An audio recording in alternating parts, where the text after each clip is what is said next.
Olá, seja bem-vindo a mais um episódio do BlueSoft Podcast. Meu nome é Wilson Souza e eu sou Head de Marketing aqui na Blue. Aqui no Brasil, uma das atividades econômicas mais desafiadoras e difíceis de gerir é o varejo. Muita concorrência, falta de mão de obra especializada, falta de estímulo a crédito e margens apertadas. Ainda assim, o varejo supermercadista traz grandes oportunidades. Não é à toa que, em 2021, segundo a Abras, o setor alcançou um faturamento de mais de 610 bilhões de reais, ultrapassando 92 mil lojas. O que vemos hoje é uma capilaridade gigante de supermercadistas e que, assim como muitos negócios, tem origem familiar. De acordo com dados do Sebrae, de todas as companhias registradas no Brasil, 90% são familiares. E aí, somado àqueles desafios que eu comentei, podemos incluir nessa lista a sucessão. Um assunto bastante delicado, uma vez que as decisões empresariais também envolvem sentimentos pessoais. O convívio acaba ultrapassando o horário normal de trabalho.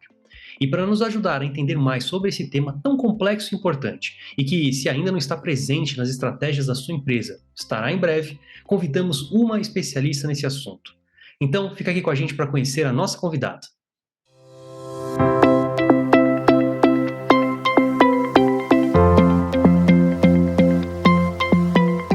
E hoje estamos aqui com Silvia Martins, diretora do FDC Famílias Empresárias. Seja muito bem-vinda, Silvia. Muito obrigada, Wilson. É um prazer estar aqui com vocês. Obrigada pelo convite. Prazer que é nosso.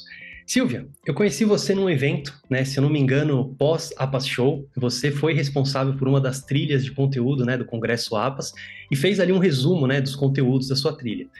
As informações e a forma simples como você explicou, né, sobre o tema governança e sucessão acabaram me chamando muita atenção, né? Por isso que eu fiz esse convite. No caso de empresas familiares, tudo começa em casa, né? E aí, se você se queixa do trabalho, reclama que é difícil, quem é que vai querer isso? Quem é que vai querer essa vida, né? Mas peraí, né, que eu tô passando aqui algumas etapas, né, tô me apressando um pouquinho, a gente já vai chegar nesse assunto. Antes, né, da gente começar, até para seguir o nosso script aqui, Silvia, eu gostaria que você se apresentasse, né, falasse brevemente sobre você, sua carreira, como é que você caiu nesse mundo de governança e sucessão? Muito bom, Wilson. Eu sou casada, eu tenho 2 filhas hoje e um cachorro mexicano, que eu brinco que ele late em espanhol, é um terceiro filho.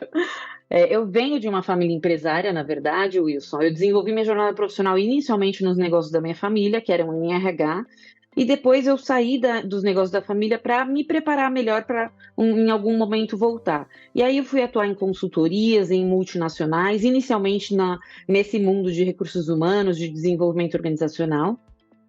Eu me formei em administração e fiz várias formações em paralelo. Hoje eu estou estudando uma especialização em psicanálise, que é uma leitura que ajuda muito no entendimento das dinâmicas dos sistemas familiares. E nos últimos 12 anos eu me dediquei a entender melhor o que é essa tal de governança, a sucessão, e muito entendendo as dores das novas gerações também. Né? Porque existem as dores da passagem do bastão do fundador, que tem a empresa como um filho, né? É mais um filho, né? E tem a dos filhos que têm a paixão pelo negócio, que muitas vezes constroem essa paixão e tem a sede, quando a gente fala de novas gerações, né? As gerações atuais vêm já com um chip diferente. Né? Então, nesses últimos 12 anos, eu me dediquei a desenvolver membros de famílias empresárias, a estruturar a governança corporativa, a governança familiar e a governança societária, sempre cuidando muito dessa harmonia da família para a longevidade dos negócios. Né? Esses 2 paralelos são muito importantes. Hoje eu sou responsável pelo FDC Famílias Empresárias, que é um centro da Fundação Dom Cabral, focado muito no desenvolvimento da governança. Né? A gente tem o PDA, que é o Programa de Desenvolvimento de Acionistas e Famílias Empresárias. Ele existe desde 1999, né? Então ele já ajudou muitas famílias empresárias. A gente já perdeu praticamente as contas dentro do Brasil, porque nós somos pioneiros nesse tipo de formação. E o programa Futuros Acionistas, que está saindo do forno agora, que é um programa que ajuda a endereçar a carreira do jovem filho ou neto ou bisneto, né, de fundadores, independente do negócio da família. Então, a gente trabalha com uma base de coaching, de entendimento de projeto de vida e carreira, de desenvolvimento de liderança, de protagonismo, de empreendedorismo da própria vida e também de um alinhamento de expectativas entre este jovem e os seus pais. né? Então, esses são 2 programas que eu diria que são chaves no nosso endereçamento de sucessão hoje dentro da Fundação, entre outras soluções que a gente tem. E a gente também desenvolve pesquisas para conhecer melhor a realidade das empresas familiares, usando os dados como elementos para entender o que alavanca as empresas mais longevas que são de controle familiar no Brasil. Perfeito. Parabéns pela trajetória, pelas escolhas. Tem muita bagagem aí, Silvia, né? Esse tema é muito delicado, mas é necessário, né? Muito bom. Então vamos lá. Agora sim. De acordo com dados, né, do Sebrae, também da mesma pesquisa que eu li, somente 30% das empresas familiares elas sobrevivem à segunda geração, né? 15 sobrevivem à terceira e 4, né, sobrevivem à quarta, né? Os bisnetos aí, né? Os números não estão a favor do empresário que quer criar um legado, né? Ainda bem, assim, a gente ainda tem 4% ali que se salva, que consegue seguir, mas são 96% ali que não conseguem chegar até a quarta geração. E para quem está nos assistindo aqui entender direitinho, né, até para dar base para nossa conversa, o que é a governança e a sucessão, né? E aí trazendo até para a realidade do supermercadista, que é muito nosso público, quais são os principais problemas, né, que essas empresas familiares elas enfrentam sobre esse tema? Perfeito. Se a gente for olhar ao pé da letra, a palavra governança, ela traduz o ato de governar, né? Então, eu sempre falo que a governança é a estrutura de políticas, de processos, de procedimentos que ajudam a tomada de decisão, seja de um negócio, seja de uma família, né? Com base em critérios que sejam estabelecidos em momentos de paz. O que eu quero dizer com isso é que não adianta a gente chegar num momento que a gente tenha interesses distintos para criar um acordo, porque é muito mais difícil do que eu me antecipar pensando num potencial conflito, né? Se a gente for olhar esses números que você trouxe, a gente está dizendo que 70% dos fundadores não conseguem transmitir os negócios para os filhos, falando só na primeira passagem de bastão. E na sucessão, a gente não fala só da gestão, a gente tem que falar também do patrimônio, porque eventualmente um fundador pode tomar uma decisão de fazer uma sucessão na gestão para um profissional que cresceu junto com o negócio, tem muitos casos bem-sucedidos nesse sentido, mas ele também precisa preparar os filhos para serem acionistas, porque o fundador escolhe seus sócios, mas os filhos não. Eles vão ser sócios entre irmãos ou entre primos, né? Ou entre primos. Falando especificamente do varejo, é uma indústria muito singular do ponto de vista da tomada de decisão, né? O timing do varejo é muito rápido. De um dia para o outro, uma decisão errada, ela afeta toda a questão financeira, todos os resultados da margem, né? O trabalho com a margem é ali no dia a dia, né? Então, além de ajudar a sustentar esse negócio ao longo do tempo, a governança ela facilita essa tomada de decisão rápida, desde que, obviamente, ela seja bem estruturada e a gente tenha disciplina para seguir. Né? Eu sempre falo isso porque muito se fala sobre as empresas centenárias alemãs e japonesas, mas se a gente for fazer uma analogia da cultura brasileira com a cultura japonesa e alemã, são culturas muito diferentes. E aí é a grande questão. A sucessão ela tem um elemento muito subjetivo das pessoas. E quando a gente vai para a empresa de controle familiar, a gente está falando de afeto, né? A gente tem ali um pai e um filho trabalhando juntos. Como é que eu separo o meu trabalho da minha relação de pai e filho? Isso é muito difícil. Mas isso é muito importante, saber de que chapéu eu estou falando naquele momento e em que fórum.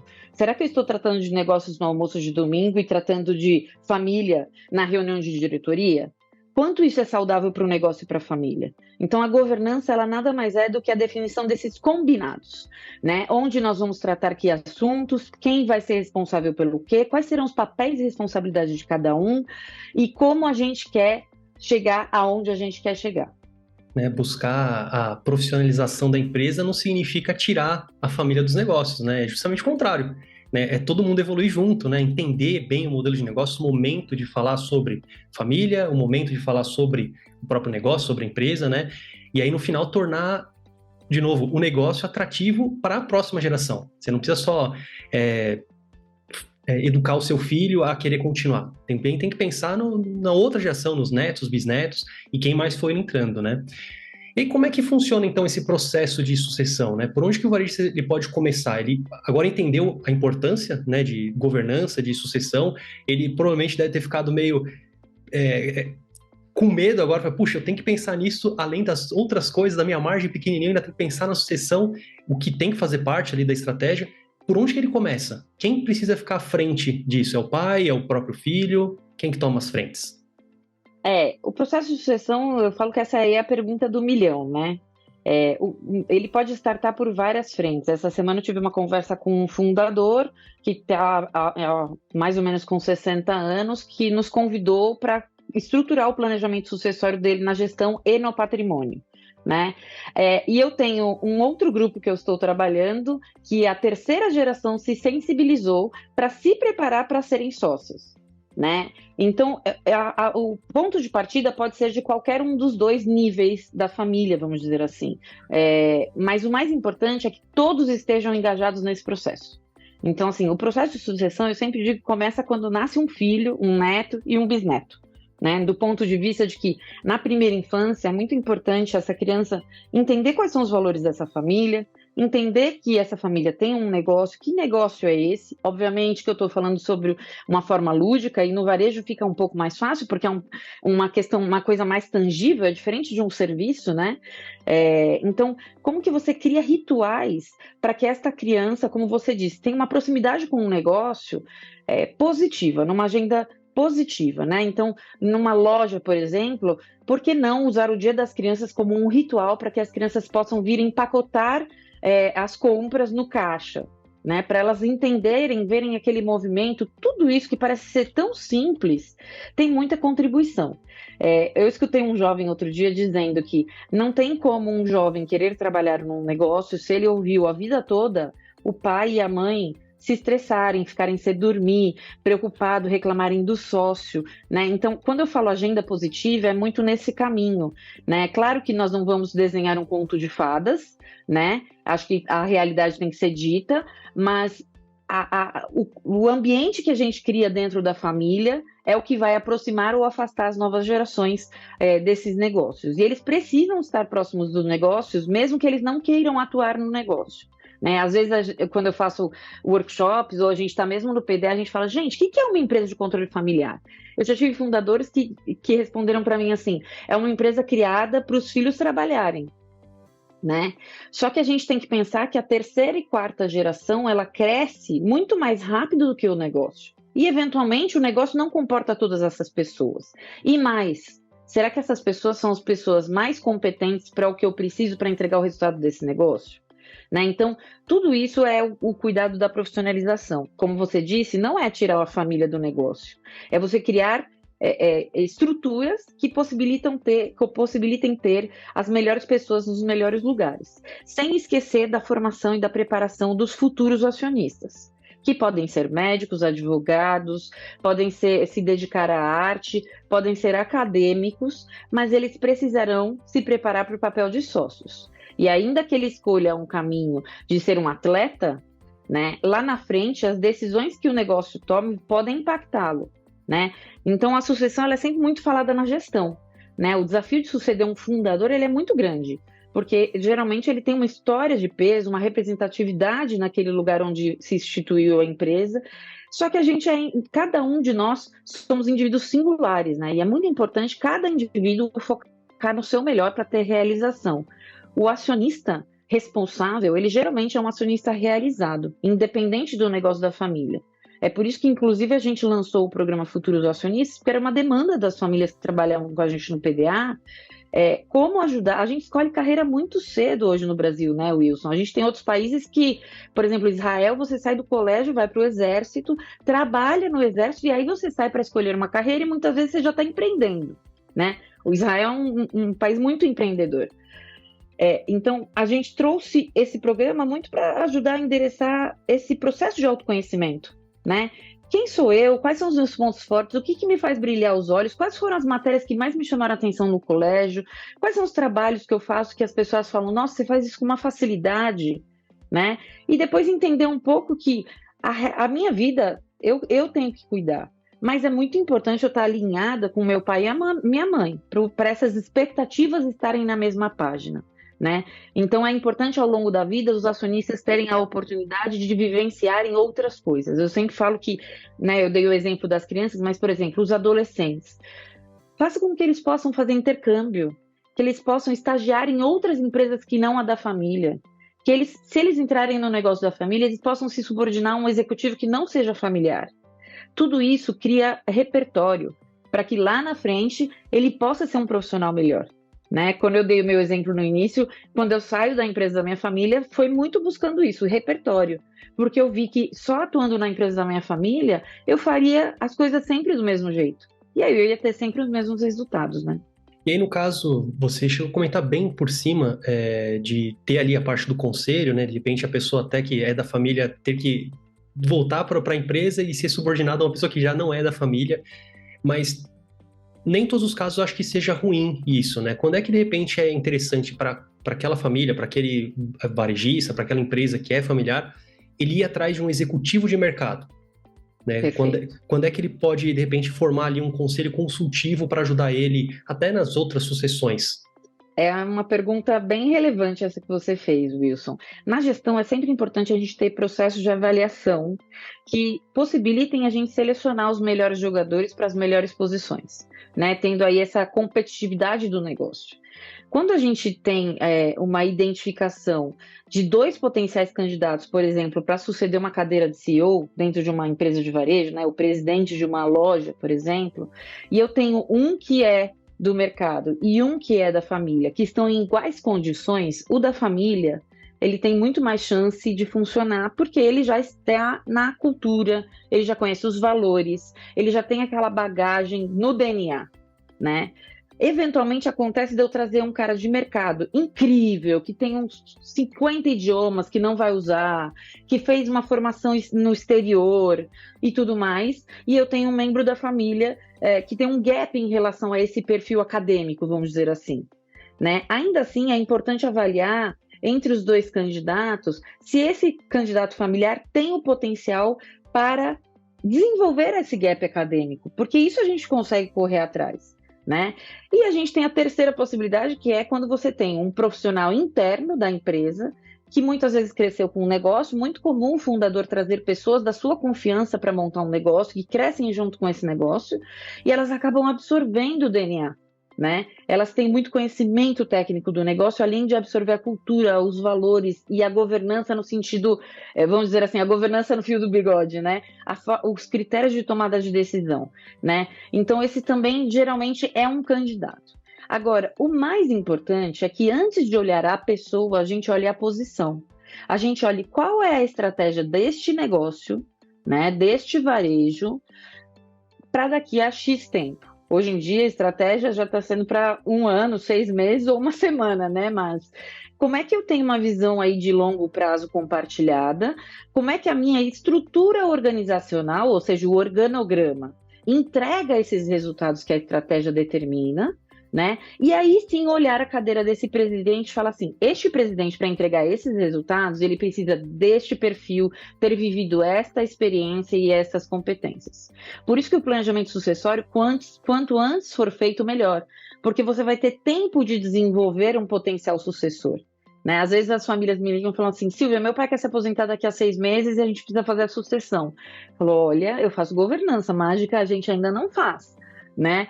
Então, é muito importante ter esse processo profissionalizado. Agora, em setembro, nós fizemos o nosso fórum de gestão e governança na Fundação Dom Cabral, focado em médias empresas.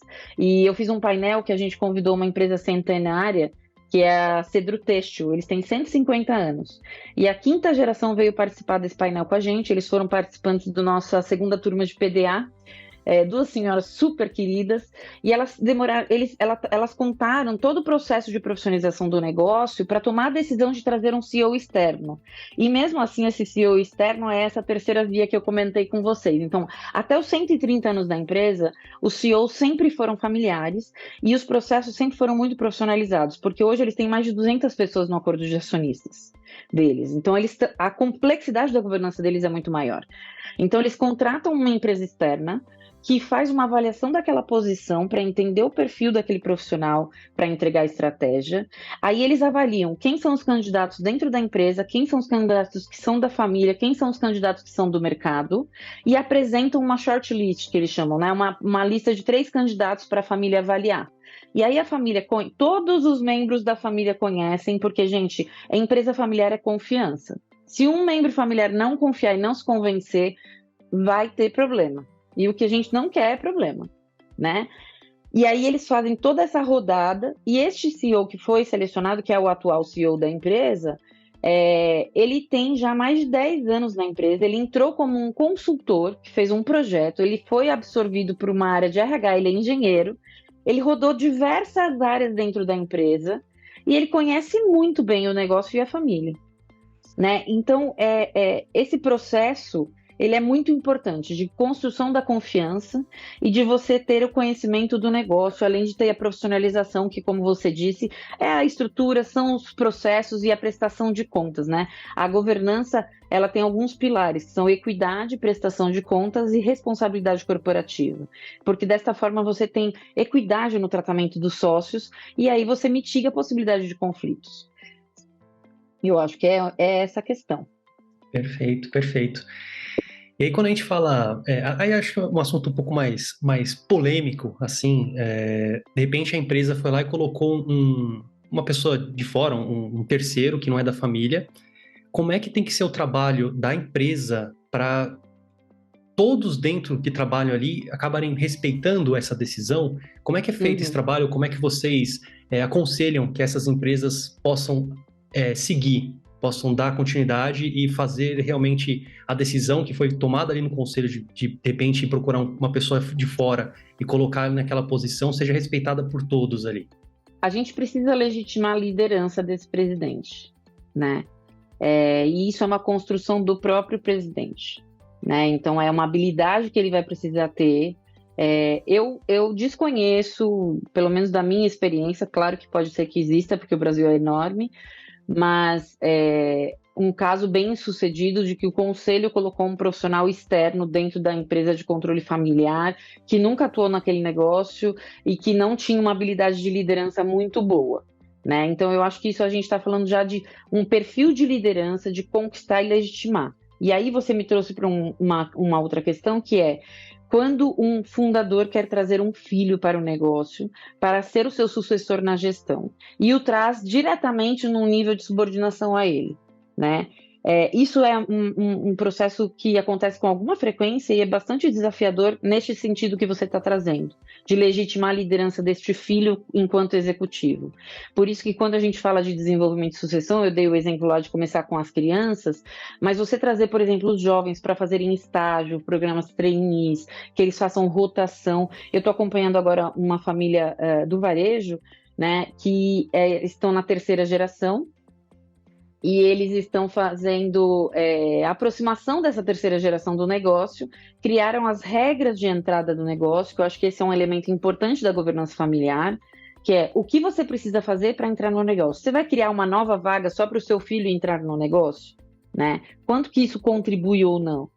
Então, eles estão fazendo agora um programa trainee, que faz uma rotação dentro do negócio para eles conhecerem todas as áreas desde a base, né? E isso possibilita que lá na frente eles possam tomar decisão sentados numa cadeira de gestão, né? E a gente tem um caso ainda dentro dessa família de uma pessoa que saiu do negócio, que queria atuar no negócio, mas eles tinham regras que não eram para trabalhar no negócio, e essa pessoa foi atuar no varejo, em outras empresas do varejo.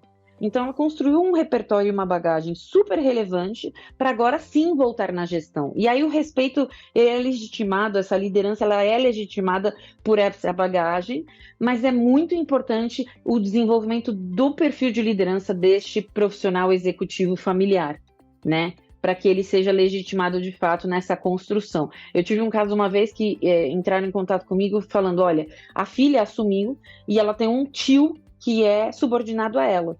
E nas reuniões de diretoria, este tio desmerece a posição dela.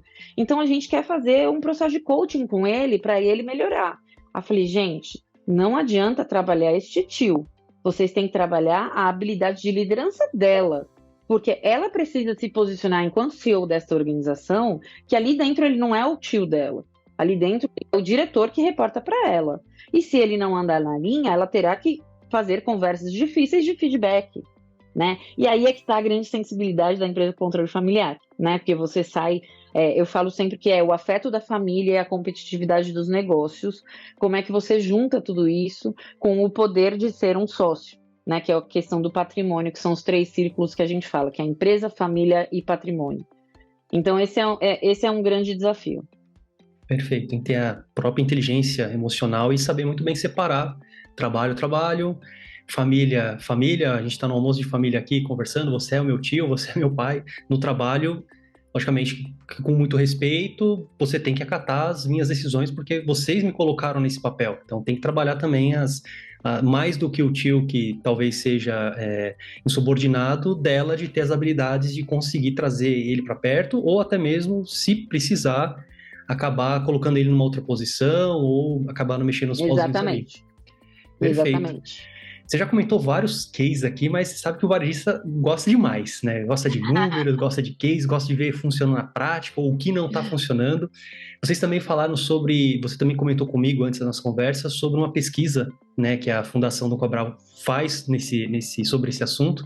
Você consegue falar um pouquinho sobre a pesquisa e mais cases para o varejista ficar de olho? Claro, com prazer. A gente, nesse momento assim, de grandes transformações econômicas, políticas, sociais, né? O nosso Centro de Médias Empresas, o FDC Médias Empresas, ele desenvolveu um estudo inédito, exclusivo, olhando a questão do crescimento das médias empresas. O que alavanca e o que são barreiras de crescimento das médias empresas, né? E a gente fez um recorte dessa pesquisa de médias empresas com o olhar das empresas de controle familiar, né? O que a gente poderia pensar ali e identificar quais eram as questões. Então, a gente colocou um farol, né, uma luz sobre as escolhas, os caminhos, as alternativas que ajudaram as empresas e executivos a superar os obstáculos nesses ambientes menos favoráveis, né, atualmente. E ao longo dessa pesquisa, a gente contatou mais de 1.000 médias empresas brasileiras de diferentes regiões e segmentos de atuação. A gente tem aí um percentual de mais ou menos 24% que é de comércio, né? E a gente fez um mergulho profundo para nortear as decisões que podem levar a empresa para um novo ciclo de crescimento e de longevidade, né? Contribuindo aí para melhorar o cenário, em que as empresas mostram uma alta mortalidade, como você trouxe o número de 30%, e tentar contribuir para reverter essa tendência. Como é que a gente consegue ter mais famílias empresárias centenárias, em harmonia, né? Porque você pode ter uma empresa familiar centenária que a família não tem harmonia. Então, cuidando para transformar essa sociedade, que acho que é um pouco da nossa missão. Então, nesse book a gente tem esses recortes, olhando a visão das famílias empresárias e os caminhos para a perpetuidade, né? Na nossa pesquisa, a gente identificou que 71% das empresas de médio porte são de controle familiar. Então, o número que você traz de 90%, ele que é um número global, a gente tem 71% que são de controle familiar e só 24% tem um planejamento sucessório na gestão, né? Então, varejista, você não está sozinho. Isso é muito comum do mercado, porque, de fato, a gente tem ciclos de desenvolvimento dos negócios, né? Que eu sempre comento. O primeiro ciclo é colocar aquele negócio de pé, é sobreviver. É aquele jeito empreendedor de fazer acontecer. Quando os filhos vêm, eles vêm e começam a desafiar o status quo, né? E aí é um processo de início da profissionalização. Quando a gente já tem terceira geração, aí a demanda fica um pouco mais forte desse ponto de vista da sucessão e da profissionalização também, né? A gente identificou também que 10% dessas empresas estão na terceira geração, né, das médias, então a gente tem uma perda bem grande aí nesse caminho desse porte de empresas, e em média essas empresas elas têm mais funcionários do que as empresas de controle que não são de dono, né, que não são de controle familiar, o que mostra para a gente uma oportunidade, né, de ganho de produtividade. A maioria das empresas familiares, elas são o primeiro negócio de um fundador também. Então, falando de profissionalização, só para 39% delas, os fundadores, né, tiveram uma experiência profissional prévia. Que é essa coisa do ter repertório, ter ampliar a visão. E eu sempre falo que a vida do empreendedor é uma vida muito solitária, né? Porque ele precisa fazer acontecer e subir aquele negócio e tem uma família crescendo por trás. Não é uma vida simples. Então, inclusive, eu sempre brinco que o nosso PDA, ele é um programa que as famílias ganham muito na troca entre elas, né? Às vezes tem famílias grandes que falam, você não faz o PDA só para minha família? A gente até faz, dependendo do tamanho e do volume da família, mas perde muito valor porque você vai discutir com as mesmas pessoas sobre as mesmas questões numa mesma cultura. E quando você vai olhar que a grama do vizinho não é mais verde que a sua, você fala, olha, tem esse jeito de resolver, porque não existe só um caminho, né? E você trouxe também a questão dos conselhos. A gente tem aí 22,9% das empresas familiares com conselho de administração e 13% com conselho consultivo. E aí é um ponto que eu queria comentar com vocês a respeito da governança, que é, na pesquisa de médias, a gente identificou que o conselho consultivo, ele alavanca o crescimento das médias empresas. Na medida que o conselho de administração, muitas vezes ele é estabelecido de maneira ineficiente, e ele acaba sendo uma barreira, né? Aqui eu estou trazendo dados que são estatísticos, a gente fez a análise cruzando os dados, né? Então, o que acontece muitas vezes é que no processo sucessório, o fundador, eventualmente, ele quer puxar o freio porque ele já está muito cansado, mas ele não tem confiança para transmitir essa gestão para baixo, porque não tem a estrutura profissionalizada, né? E aí ele faz o quê? Ele cria um conselho que acaba sendo uma segunda gestão. Ele continua operando de um outro lugar e ele duplica duas estruturas. E o conselho não é isso, né? O conselho, ele é uma estrutura para direcionar, para governar a estratégia do negócio e monitorar o seu acompanhamento, enquanto que a administração, ela executa a estratégia e presta contas para o conselho. Então, são dois fóruns que têm funcionamentos diferentes, mas que muitas vezes eles são utilizados de maneira ineficiente. E aí a gente perde o valor que esse instrumento teria para uma governança mais efetiva. Muito bom, Silvio, muito bom. A sucessão, né, quando ela é bem conduzida, ela pode garantir a continuidade, né, e prosperidade do negócio, né? Então, Silvia, quero agradecer, né, mais uma vez a sua presença aqui no BlueSoft Podcast, né? A nossa conversa foi muito esclarecedora, é um tema que, querendo ou não, o varejista vai chegar uma hora que ele vai ter que trabalhar e vai ter que se planejar para isso, né? Então, quero pedir que você faça suas considerações finais e também deixe os melhores canais de contato para quem quiser saber mais sobre esse tema, sobre o trabalho da Fundação Dom Cabral também, bater um papo com você. Como é que as pessoas podem te encontrar?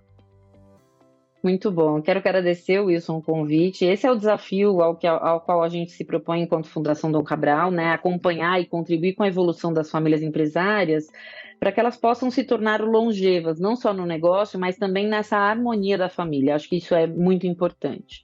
Se eu pudesse, como considerações finais, dar algumas sugestões, sempre me perguntam assim, quais são os 3 passos, né, para as famílias empresárias serem longevas?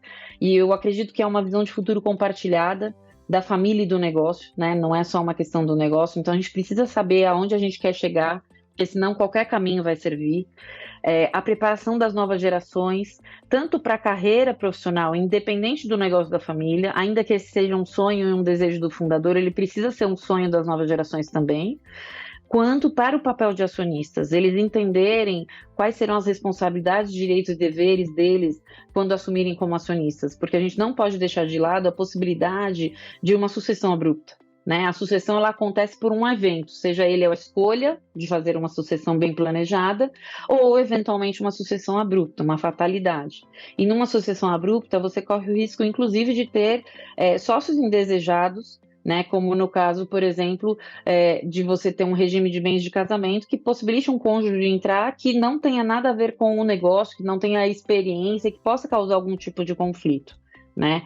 Então aqui um pouco da sugestão seria essa. A fundação, a gente endereça muitos dilemas das famílias olhando o modelo dos 3 círculos do John Davis, que é a empresa, a família e o patrimônio, né? E a gente tem parcerias com empresas de médio porte, que é a parceria do PAEX, que é a parceria para excelência, é uma parceria que ajuda a estruturar a estratégia dos negócios, acompanhar a execução dessa estratégia, preparar a liderança para que ela tenha uma visão holística do negócio e entregar esses resultados, e a gente endereça as monitorias, que são mais de 40, né, de finanças, estrutura organizacional.